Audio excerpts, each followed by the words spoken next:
Já solucionamos.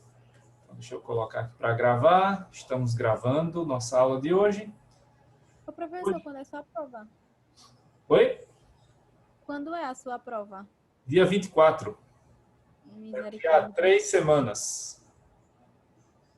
Misericórdia, Jesus.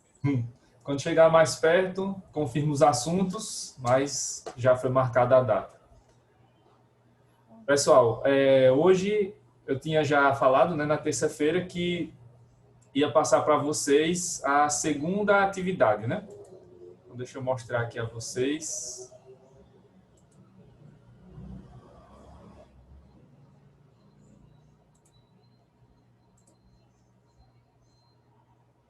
Aqui está a segunda atividade, como foi no caso da primeira atividade. Eu vou dar de novo uma semana para vocês fazerem, né? Então, hoje, dia 3, a data de entrega, o prazo final para entrega é o dia 10. Mais uma vez, deixando claro, né, que a entrega é feita somente pelo e-mail. Pode ser pelo meu e-mail, preferencialmente pelo meu, né? Já está aí o joseclaudemir@gmail.com, ou pode ser pelo e-mail institucional lá da faculdade, né? Que vocês têm acesso pela área do aluno, certo? Aí vocês podem, claro, fazer antes e entregar antes, só não pode ser depois do dia 20, né? Dia 20 é o último dia para Professor, entrega. e os novatos que entraram, tipo, depois? Eu Podem soube que o senhor passou uma atividade. Podem fazer Aí, essa antes de... normalmente. As atividades aqui são extras, então a prova continua valendo de 0 a 10 para todo mundo, inclusive para quem chegou agora. Então esses pontos são só para contar a mais, né? Caso precise, tem lá os pontos para dar ajuda, mas continua Sim, valendo. mas é a atividade passada que o senhor passou. Essa já foi. Essa já foi. Tem essas outras duas agora para ajudar. Professor, Oi? tá no portal já, né, essa atividade? Ainda não. Se der tempo Ah, agora, no intervalo eu coloco, né? Entre uma parte e outra da aula. tá E certo. se não der para colocar hoje à noite, eu coloco amanhã de manhã, tá? Ah, obrigada. Nada. Boa noite, Zilda. Então, deixa eu só mostrar aqui, mais uma vez, é o mesmo modelo, né? Mas para quem ainda não fez essas atividades, então tem as duas primeiras questões, que são questões de marca X, são questões de concurso, né? Que eu extraí aí de uma adaptada. Vocês vão responder, vão escolher qual é a alternativa correta, e aí vocês vão justificar na resposta porque essa alternativa vocês encontraram como a correta, certo? Da mesma forma que na primeira atividade, não é para copiar e colar trecho da Constituição, nem trecho de autor, né? É para vocês escreverem com as palavras de vocês. Claro que podem usar aí os autores para citar, mas tem que mencionar a citação, né? Tanto na primeira quanto na segunda questão. Já no caso da terceira e da quarta, aí são questões abertas para vocês explicarem, né, com base na doutrina e com as palavras de vocês, dois temas que a gente já vai ver hoje, né, que é a parte da supremacia formal e material e a inconstitucionalidade formal e material. Então, aí são dois temas que vão ser abordados hoje na próxima aula, e vocês também vão poder fazer aí, né, desenvolver as respostas. Lembrando que não é para copiar e colar do roteiro que eu passo para vocês, nem do autor, é para escrever com as palavras de vocês, porque eu quero que vocês desenvolvam, né, a argumentação, a capacidade de argumentação de vocês, tá? Então, esse exercício vai ficar lá no sistema, na área do aluno, para vocês acessarem, ou hoje à noite, agora, né? Quando eu der esse intervalo aqui para aquela parada estratégica, né? Ou então, quando for amanhã de manhã, eu já coloco para vocês lá. Certo? Valendo até um ponto para a primeira prova. Um ponto extra, como eu já disse, né? Então, tem ainda essa atividade, que é a segunda, e vai ter a terceira, que eu vou passar na próxima semana.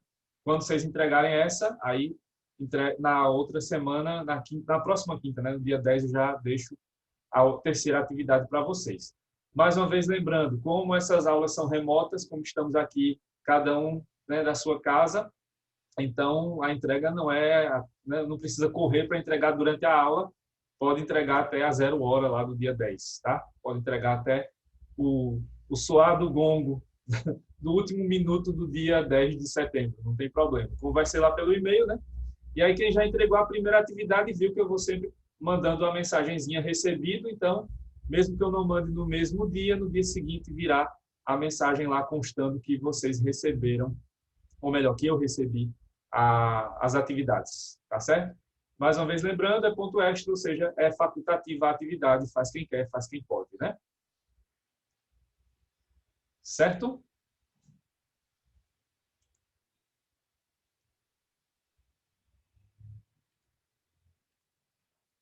Bom, agora vamos para assunto novo, né? Terminamos a questão das constituições, a gente viu lá um assunto bem amplo, né, sobre as constituições, desde o conceito de constituição, concepções, classificações, até agora o último assunto que a gente acabou terça-feira, a história das constituições brasileiras. E agora a gente vai para esse assunto que é supremacia da Constituição. A depender aí do nosso ritmo das aulas, pode ser que esse seja o último assunto para a primeira prova, ou pode ser que a gente até avance mais um pouquinho, mas esse aí provavelmente, né, a gente já está chegando aí nos assuntos que vão finalizar os temas que vão cair na primeira prova, né? Esse assunto vocês vão encontrar na continuação mesmo do tema lá de Constituição. Então, nos livros de Direito Constitucional, esse tema da supremacia geralmente vem em tópicos do capítulo lá da Constituição, né? E mais à frente vai ter uma parte que a gente vai analisar aqui a classificação das normas constitucionais. Aí essa parte geralmente vem em separado, em um capítulo específico e tal, né? Mas esse assunto em geral aqui da supremacia vocês vão encontrar na continuação mesmo do capítulo que vocês já devem estar estudando aí sobre a Constituição, certo? Esse assunto, vocês vão reparar que é um aprofundamento dos temas que a gente desenvolveu aí no assunto que terminou agora, né, sobre Constituição. Então, a gente vai aqui revisitar Kelsen, a gente vai revisitar Schmitt. Hoje vocês já vão conhecer um novo autor aqui específico, né, do direito constitucional. Então, vocês vão ter aí a oportunidade de rever e aprofundar alguns conceitos comigo agora, né, que eu falei de maneira mais geral lá nas aulas de Constituição, nas aulas do assunto anterior, e vamos também ter a oportunidade de conhecer aí novos autores que vocês já vão se familiarizar com conceitos e com ideias que eles desenvolveram e que são fundamentais para compreender essa ideia da supremacia da Constituição, que a gente já viu de maneira geral ali quando analisamos a pirâmide normativa do Kelsen, né? E aí agora a gente vai ver isso de uma maneira mais aprofundada no que segue a partir de agora. Bom, primeiro vamos deixar bem claro, né, que a Constituição, como norma jurídica, é considerada como a norma fundamental. Esse é um conceito, né? Quando eu dou aula presencial, eu sempre faço uma dinâmica aqui, infelizmente não deu para fazer isso por ser aula remota, né? Mas lá na primeira aula de constitucional, quando estamos na sala de aula presencial, geralmente eu faço uma dinâmica e pergunto a vocês, né, uma ideia do que vocês têm ali, né, pelo que viram no primeiro período, do que seria uma Constituição. E muitos de vocês já definem, né, usando o juridiquês, que essa seria uma norma fundamental, né? E esse conceito aí técnico, né, de Constituição como norma fundamental é a ideia base que a gente vai ter aqui para entender a Constituição, né, nesse contexto da supremacia. Então, a Constituição é vista como norma fundamental, como norma jurídica, como vamos ver aí na sequência, e, sob esse ponto de vista, né, sob essa perspectiva, a Constituição é analisada, é vista como o ponto de partida do ordenamento jurídico. Então, qualquer ordenamento jurídico que tenha uma Constituição escrita, como é o caso do nosso, vai ter a norma fundamental, a Constituição, como o ponto de partida, né, como fundamento principal de todas as outras normas jurídicas, como eu vou mostrar novamente a pirâmide daqui a pouco para a gente fixar isso ainda melhor. O primeiro ponto aqui desse tema, né, da norma fundamental, é deixar bem claro que a Constituição é uma norma jurídica, conforme a gente viu lá quando analisamos a concepção normativa do Kelsen. Então, hoje, né, não há dúvidas de que a Constituição é uma norma jurídica. Apesar de que ela tem uma origem diferente das outras normas, como também vimos quando eu mostrei a vocês a visão do Lassalle e a visão do Schmitt, né? Tem uma visão sociológica forte sobre a Constituição, tem uma visão política forte sobre a Constituição, mas tem uma visão jurídica também. Então, a Constituição é uma norma jurídica. Isso aí a gente não tem dúvida em dizer, né? Então, a Constituição é uma norma jurídica, tal como o Kelsen definiu, porém, a gente já sabe, né, que não podemos analisar a Constituição apenas sob aquele prisma, sob aquele viés normativista do Kelsen, que diz que só norma cria norma. A visão de hoje, a visão atual do século XXI e que vem lá desde o final da Segunda Guerra Mundial, é de que essa é uma norma jurídica, mas não é uma norma jurídica qualquer, né? Ela tem uma origem diferente das outras normas e, por ela servir de fundamento para todas as outras normas do ordenamento jurídico, ela acaba sendo aí a nossa norma principal, a nossa norma fundamental, esse conjunto de normas que servirá de fundamento para todas as outras normas jurídicas que existam abaixo dela, as leis, os decretos. Então, não há dúvidas de que a Constituição tem caráter de norma jurídica. Então, ali na Constituição, nós temos um conjunto de normas que tem caráter, né, de normas jurídicas. O que vai diferenciar a Constituição das leis e dos decretos é a sua origem. Por quê? Geralmente, né, as leis, os decretos vão vir de poderes que já existem. As leis são lá aprovadas, né, votadas e aprovadas pelo Congresso, pela Câmara dos Deputados e pelo Senado, e são sancionadas ou vetadas pelo presidente. São poderes que já existem, são pessoas que já estão lá exercendo essa sua função. No caso dos decretos, né, dos decretos presidenciais também, é uma autoridade que já está constituída, que já existe, que é o presidente da República, que vai editar e vai publicar lá o decreto. Mas, no caso da Constituição, esses órgãos, ou esse órgão que vai criar a Constituição, ele vai ser constituído ainda, né? Que é o poder constituinte, como vamos ver alguns assuntos mais à frente. E, para isso, então, vai ser necessário, numa democracia, convocar eleições para que se escolham esses representantes, né, que vão representar o povo, para que eles possam elaborar, para que eles possam criar esse texto e para que possam também aprová-lo. E, claro, numa democracia, a gente supõe que esse texto, né, que esse conjunto de normas, vai representar ali os interesses da sociedade, os interesses do povo como um todo. Essa origem supostamente popular, né, da Constituição é que vai diferenciar a origem da Constituição da origem das outras leis. E pelo fato dessa Constituição ser, né, originada a partir dessa ideia de soberania popular, soberania do povo, é que ela vai ter mais força normativa do que as outras normas jurídicas que existem no ordenamento jurídico, porque ela vai ser a expressão maior daquilo que o povo deseja. Claro, estou falando isso em teoria, né? Porque na prática nem sempre acontece. Mas, em teoria, vai ser a Constituição que vai representar ali, de maneira mais genuína, de maneira mais próxima, aquilo que realmente seriam os interesses do povo como um todo. Por essa razão é que ela vai servir, né, de fundamento de validade para as outras normas jurídicas, né, para as leis, para os decretos, etc. Certo? Isso a gente não encontra só no Kelsen, né? Porque a gente já analisou aqui o Kelsen anteriormente e já vimos que a teoria dele acaba tendo alguns limites que a gente não consegue ultrapassar, né? Porque o método científico que o Kelsen usou não permite que a gente vá tão longe assim como eu falei agora, né? Pela teoria do Kelsen, a gente viu que não dá para fundamentar a Constituição por essa origem popular. Seria uma origem vinda de outra norma jurídica, né? A norma hipotética. Mas a gente vai ter que encontrar elementos, né, para fundamentar melhor essa ideia. Mas antes de explicar, né, quem é o autor aí que a gente extrai esse pensamento que vai além do Kelsen, só lembrando, né, dessa pirâmide normativa que a gente chama comumente de pirâmide do Kelsen, mas eu já disse, né, e repito que não foi criada pelo Kelsen, ficou mais popular com ele, mas não foi ele que criou, né?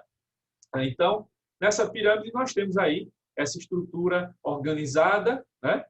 Por isso o nome ordenamento jurídico, que passa a ideia de ordem, organização, e há uma estrutura hierárquica, em que existem normas que valem mais do que outras.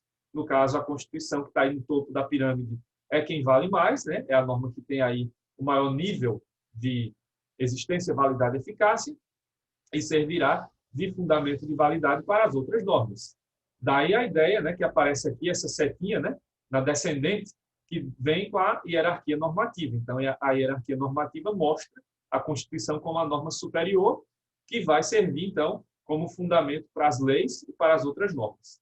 Vindo aqui para a esquerda, está aqui a setinha na ascendente subindo, mostrando esse fundamento de validade, tal como o Kelsen já tinha desenvolvido, né? O fundamento de um decreto vai ser a lei, né, que é a norma superior a ele, o decreto, e o fundamento da lei é a Constituição, como a gente já viu. Então, só, né, reforçando aí esses aspectos que a gente já tinha visto antes. E aí, quem é que vai mais além do que o Kelsen? É esse cidadão aí, é o Konrad Hess, né? Konrad Hess, ele escreveu esse livro, entre vários, né, livros, ele escreveu esse aí, né, que é o mais conhecido, A Força Normativa da Constituição, que aqui no Brasil ele foi, né, trazido e traduzido ali por volta dos anos 90, acho que foi 91, está aí 91, e a tradução foi feita pelo hoje ministro do Supremo Tribunal Federal, Gilmar Mendes, né? Foi ele que traduziu o texto desse livro. É um livro pequeno, ele tem 30 e poucas páginas, 37, eu acho. Então, nesse livro que é pequeno, tem poucas páginas, mas que é muito denso, é bastante aprofundado, o Konrad Hess vai analisar o La Salle, vai analisar o contexto, né, também da questão da normatividade da Constituição, mas ele vai além do Kelsen. E é ele quem vai trazer os fundamentos que a gente usa hoje, né, já no século XXI, para que a gente possa entender melhor como funciona essa dinâmica, como funciona essa questão da análise da Constituição como norma jurídica, mas, apesar de ser uma norma jurídica, não tem origem no direito propriamente dito, né? A origem ou não somente do direito, a Constituição vai ter origem, né, um pouco mais ampla, ou bem mais ampla, do que o Kelsen, né, colocava lá nas suas obras. Daí a gente extrai né, eu trouxe aqui uns trechinhos do livro do Konrad Hess para a gente ver, né, como o Konrad Hess fundamentou essa origem da Constituição diferenciada, mas, ao mesmo tempo, ele ressaltou que essa origem é que fortalece a Constituição. Ao invés de enfraquecê-la por não ser uma norma que vem de outra norma, essa origem supostamente popular, né, que vem aí dos interesses que a gente pensa que sejam do povo, esses interesses fortalecem a Constituição e trazem essa ideia que está no próprio nome do livro, né, no título do livro, A Força Normativa da Constituição. Então, deixa eu ler aqui esse trechinho para vocês. Eu dividi em 3 partes, né? Em síntese, pode-se afirmar: a Constituição está condicionada pela realidade histórica. Ela não pode ser separada da realidade concreta de seu tempo. Isso aí é um fato, né, que a gente já tem consciência, né? Desde o La Salle ele já dizia isso, né? Não dá para separar a Constituição da sua realidade. Claro que a gente hoje não segue o La Salle à risca, né? E o Konrad Hess é quem vai dar esse upgrade, aí, vai dar essa melhorada na teoria do La Salle para fundamentá-la com base no direito, né, e não só na sociologia. No entanto, a Constituição jurídica não configura apenas a expressão de dada realidade, ou seja, da realidade dos fatos históricos. Graças ao elemento normativo, ela ordena e conforma a realidade política e social. Então, o que a gente vê aqui nessa afirmação do Konrad Hess é que a Constituição ela não vem só essa força normativa da Constituição, não vem só pela questão da soberania popular. Essa é uma das razões, né, pelas quais ela tem essa força normativa maior do que as outras normas, mas não só isso, né? Porque o elemento normativo também estará presente, né? O Konrad Hess também faz essa junção aí que o La Salle não conseguiu fazer lá no século XIX e que o Hans Kelsen até reconhecia que existia, mas por questões metodológicas tirou, né? Deixou de analisar essa questão mais aprofundadamente no seu livro, Na Teoria Pura do Direito.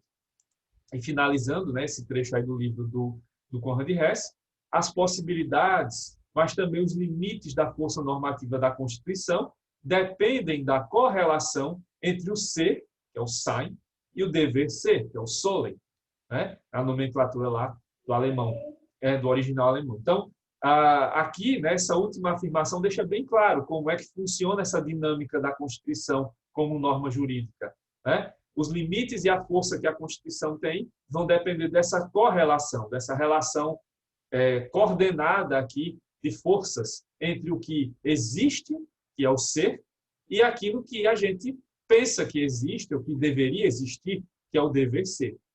Essa correlação entre o mundo dos fatos e o mundo do direito, né? É isso que vai ser determinante aqui para estabelecer os níveis de força normativa de uma Constituição de um país. Por isso que a gente vai analisar a Constituição do Brasil, a Constituição dos Estados Unidos, a Constituição da China, a Constituição da Austrália ou de qualquer outro país, e vamos perceber nesse exercício comparativo que existem diferentes formas de aplicação dessas constituições em cada país, e cada constituição dessas tem um nível de força normativa diferente, porque isso vai ser determinado por essa correlação de forças entre o que existe na sociedade, a realidade, né, concreta, histórica, e, por outro lado, aquilo que é o direito, aquilo que é o dever ser, que deveria ser ali colocado como, né, o ideal, né, o mundo ideal, vamos dizer. Voltando aqui no slide anterior, pediram para voltar, né, a Constituição jurídica não configura apenas a expressão de dada realidade, graças ao elemento normativo, ela ordena e conforma a realidade política e social. Então, a Constituição, por esses dois modelos aí, né, por essa correlação entre o ser e o dever ser, ela vai acabar tendo essa força, né, que vai ser superior à das outras normas, e que isso vai resultar nessa possibilidade de que a Constituição faça esse ordenamento, essa organização, e também influencie, né, a realidade política e social do país ao qual ela está lá, né, regendo o ordenamento jurídico. Certo? Até aqui, pessoal, está dando para entender? Tudo certinho? Deu para entender aí essa volta que eu fiz para o Kelsen e também esses pontos que eu apresentei agora do Conrad Hesse? Sim, professor. Sim, professor. Tranquilo. Beleza. Ok. Entendeu, né, Alice? Voltei aí o slide. Agora, depois que voltou, ficou até mais claro, porque eu já tinha falado da correlação do ser com o dever ser, aí ficou mais claro o slide anterior, em que ele mostra o porquê da Constituição, né, ter ordenar, ou conseguir fazer o ordenamento jurídico funcionar e trazer essa influência até para a própria mudança da realidade política e social. Então, Conrad Hesse, naquela discussão histórica, norma que cria norma, o fato que cria norma, ele se posiciona no sentido de que tanto fato quanto norma pode criar norma, né, no caso da Constituição.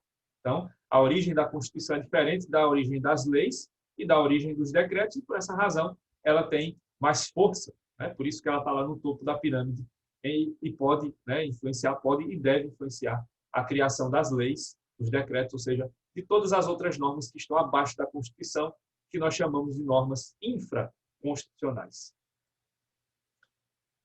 Bom, aí temos outro aspecto importante dessa ideia de norma fundamental, que é a relação entre supremacia e imperatividade. Vocês já estudaram, a grande maioria, né? Tem alunos aqui que ainda não chegaram no primeiro período, vieram direto para o segundo, né? Mas a maioria de vocês já estudou o primeiro período e viu lá na teoria do direito e da justiça, né, que quando vocês analisaram com a professora Marília a questão das leis, vocês certamente viram, né, que existem várias características das leis. E uma das características das leis é a sua imperatividade. E a imperatividade, ela representa, né, em outras palavras, assim de maneira resumida, obrigatoriedade de comportamentos. Então, algo que é imperativo é algo que é impositivo, é algo que vai nos fazer, né, seguir determinada conduta, né, por ser algo que está sendo imposto e que é de observância obrigatória. Então, aqui o que nós vamos ter como imperatividade para as leis em geral é essa questão da obrigatoriedade de comportamentos. Então, quando uma lei é ditada, né, quando uma lei está ali já sendo editada, publicada e entra em vigor, ela traz várias situações possíveis aí de qualquer área do direito e elas vão trazer, essas leis, essa obrigatoriedade de comportamentos. Por exemplo, se você tem uma lei penal que vai estabelecer um novo crime, então, a partir do momento em que aquela lei entra em vigor, somos obrigados agora a não fazer ou não praticar mais aquele determinado ato. Se praticarmos, então, vamos poder ser punidos, porque agora aquela conduta ficou configurada como um crime, né? Então, quando há essa obrigatoriedade de comportamentos, temos aí a manifestação dessa característica das leis, né? Que é a imperatividade. Leis são normas jurídicas, eu acabei de dizer que a Constituição também é uma norma jurídica. Então, sendo uma norma jurídica, a Constituição também tem essa característica da imperatividade. Porém, a imperatividade da Constituição é diferente da imperatividade das outras leis, né? Das leis ordinárias, das leis complementares e dos decretos. Por quê? A gente já está vendo aqui a questão da supremacia. Então, a Constituição, pelo que eu acabei de falar, pela sua origem, né, diferenciada das outras normas, ela tem esse caráter de supremacia, de ser a norma suprema do ordenamento jurídico. Então, a Constituição prevalece sobre todas as outras normas do ordenamento jurídico. Por essa razão, então, ela vai ter um nível de imperatividade, ou seja, de imposição de obrigatoriedade de comportamentos, maior do que o nível de imperatividade das leis e maior do que o nível de imperatividade dos decretos. Trocando em miúdos, né, deixando mais claro, a Constituição ela é a norma jurídica que tem o maior nível de imperatividade no ordenamento jurídico, justamente por ela ser a norma jurídica suprema, né, que prevalece sobre todas as outras. Então, por ela ser a norma que prevalece sobre todas as outras normas, ela vai ter, então, o maior nível de imperatividade, ou seja, é a Constituição que vai ser a norma que vai ter a maior possibilidade aqui de impor comportamentos, de trazer essa obrigatoriedade de comportamentos, essa necessidade de observância das suas normas, dos seus dispositivos. Então, a relação que a gente pode traçar aqui entre supremacia e imperatividade é essa, né? Pelo fato de que a Constituição é a norma suprema do ordenamento jurídico, ela vai ser a norma que vai ter o maior nível de imperatividade. Vai ser muito mais imperativa do que as leis e muito mais imperativa do que os decretos, certo? Deu para entender essa relação entre supremacia e imperatividade?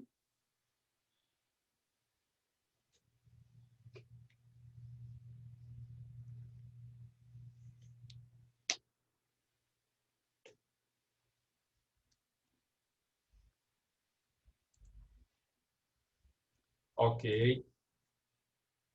Quem está ainda, né, quem chegou agora, né, e está começando logo do segundo período, depois dá uma olhada no livro de Direito Constitucional ou no outro livro que você tenha e consulta, né, essa questão da imperatividade das leis. Compreendendo como funciona a imperatividade das leis, você compreende tranquilamente como funciona a imperatividade da Constituição. Para quem já está no segundo período aqui, né, a maioria da turma, aí já fica mais fácil porque vocês já viram isso antes, né? É só fazendo esse aprofundamento aqui, especificando como isso funciona, né, no caso aqui nosso, da Constituição, do direito constitucional.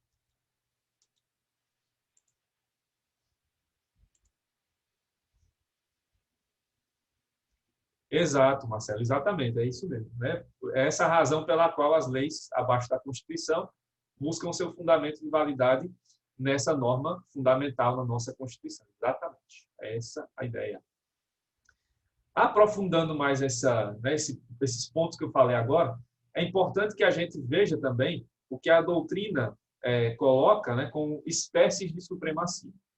E aí, mais uma vez, né, vocês vão ver aqui, como em inúmeros outros momentos ao longo do curso, vocês vão ver essa distinção que o direito adora fazer, né, entre o que é formal e o que é material. A questão da preocupação com a forma ou a questão da preocupação com o conteúdo. E aí, muita atenção, porque a gente já viu lá no assunto anterior, na classificação das constituições, a Constituição formal e a Constituição material, né? Aqui agora a gente vai ver outra diferença, que é a diferença que vai existir entre as espécies de supremacia da Constituição. A supremacia formal e a supremacia material. E logo, logo, a gente vai ver outra distinção que aparece nesse assunto também, entre as espécies de inconstitucionalidade.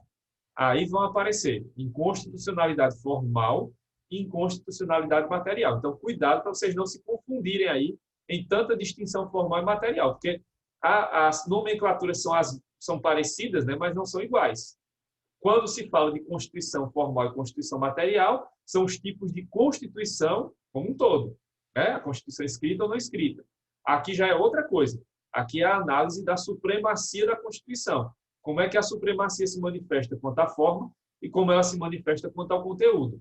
E mais à frente a gente vai ver de que maneira as leis que são consideradas inconstitucionais vão ser determinadas dessa maneira quanto à sua forma e quanto ao seu conteúdo, certo? Para vocês não se confundirem, tenham sempre em mente essas distinções e mantenham sempre a atenção aí para não se confundirem, né? Para não trocar aí, né? Como diz o ditado, alhos por bugalhos. Enfim, então vamos agora para as distinções aqui, para as espécies de supremacia, a supremacia formal e a supremacia material. Mais uma vez, é a questão de forma e de conteúdo.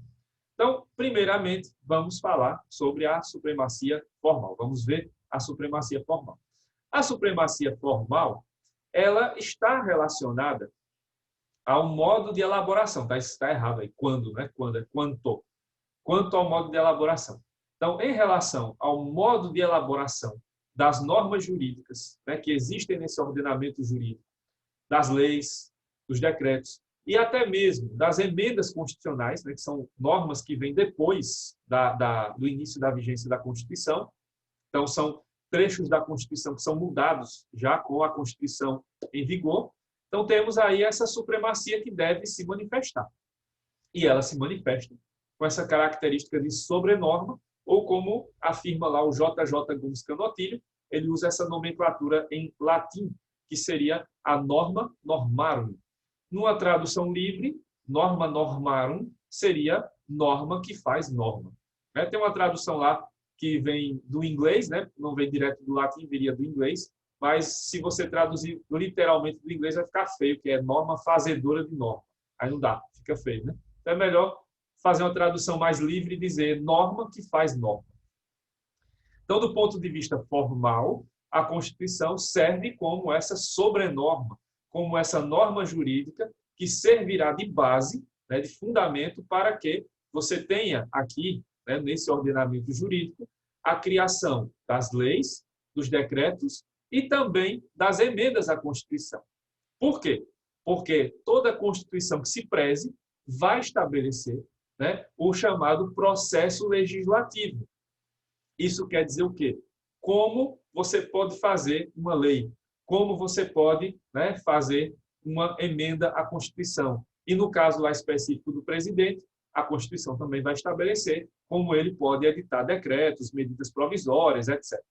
Então, a própria Constituição, no seu texto, nos seus dispositivos, nas suas normas jurídicas, vai ter essa fundamentação.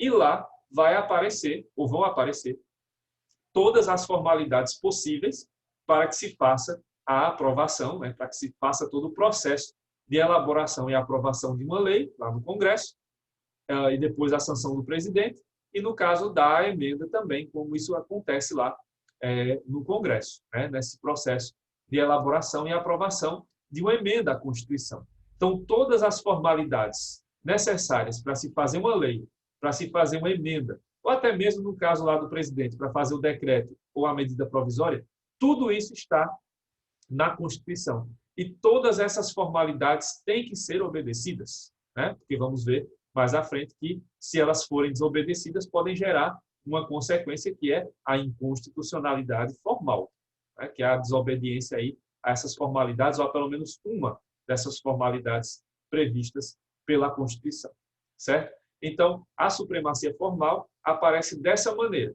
né, do ponto de vista da questão da criação das normas, como elas podem ser criadas, as normas inferiores à Constituição. E aí a Constituição estabelece todos os pontos relevantes, né, todas as formalidades necessárias para que se tenha a elaboração e a aprovação de uma lei ou de uma emenda provisória, ou no caso lá do presidente, as regrinhas básicas, né, para que se faça um decreto ou para que se faça uma medida provisória. Certo?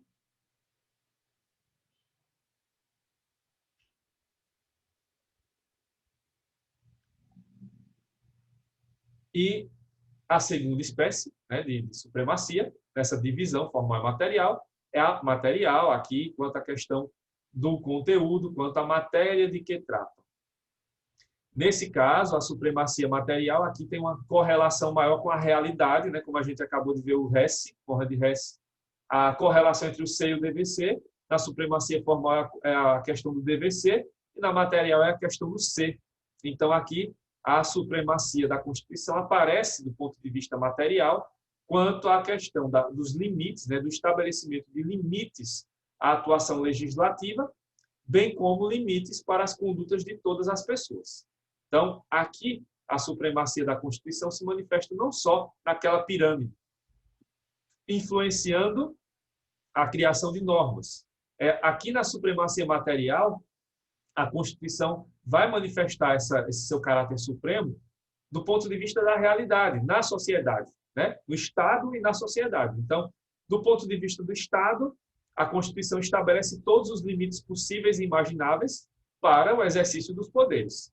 Especificamente, a questão legislativa está aí, porque é o poder legislativo que faz as mudanças na Constituição, por meio das emendas, mas isso não quer dizer que o Poder Judiciário e o Poder Executivo também não estejam obrigados a seguir o que está na Constituição. Claro que sim, né? Eles estão subordinados também ao que está previsto na Constituição. Então, os limites ao exercício dos poderes estão previstos na Constituição. Isso se manifesta, né, como a supremacia material quanto ao Estado.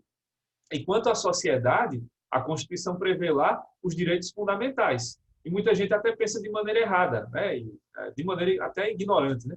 Ah, tem os direitos, mas cadê os deveres? Ora, se você tem direitos, você já tem implicitamente os deveres, né? Então, se você tem direitos ali a ser garantidos, você tem um compromisso numa sociedade, uma convivência em sociedade, de obedecer a esses direitos e não desrespeitar os direitos dos outros, né? Então, isso representa a questão dos direitos e deveres.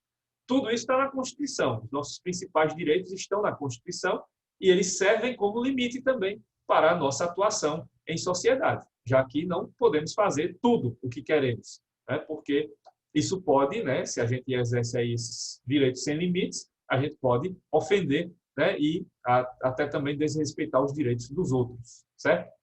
Falta menos de 1 minuto aqui para acabar, então vou interromper aqui para a gente fazer a parada técnica. Já já eu volto, tá?